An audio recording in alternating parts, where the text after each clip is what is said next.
Good morning, Atomians.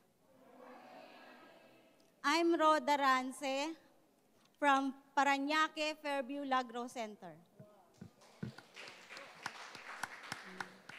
Ang isi-share ko po sa inyo ay yung Atomy Herbal Shampoo. Dati po kasi may ginagamit ako na organic shampoo din siya. Medyo mahal.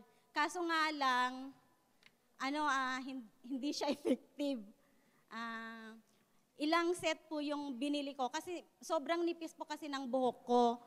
Tapos, sobrang naglalagas po siya. Tuwing maliligo po ako, yung pag hinahawakan ko yung buhok ko, marami pong buhok na nalalagay dito sa kamay ko. Tapos pag tumitingin po ako sa sahig namin sa CR, grabe po yung buhok. Tapos pagkatapos ko pong maligo, pag nagsusuklay po ako, grabe po talaga yung lagas ng buhok ko, kaya natatakot po ako. So naghanap po ako ng herbal shampoo online. So may nakita naman po ako. So nag-purchase po ako ng 5 set. Kasi nga gusto ko nga na umano yung buhok ko yung kumapal. Kaso nga lang, naubos ko po yung 5 set, shampoo, conditioner, at saka may serum po yun.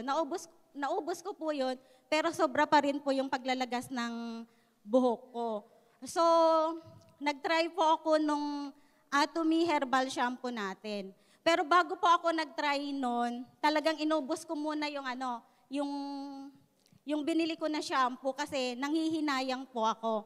Pero nung patuloy pa rin po yung paglalagas ng buhok ko, sabi ko, sige, pag naubos ko to, hindi na ako bibili. Itratry ko na yung Atomy Herbal Shampoo.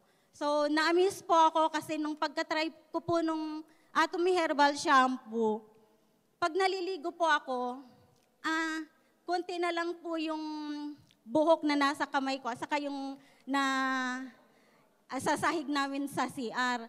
Tapos pag nagsusuklay na po ako, konti na lang din po yung buhok sa suklay.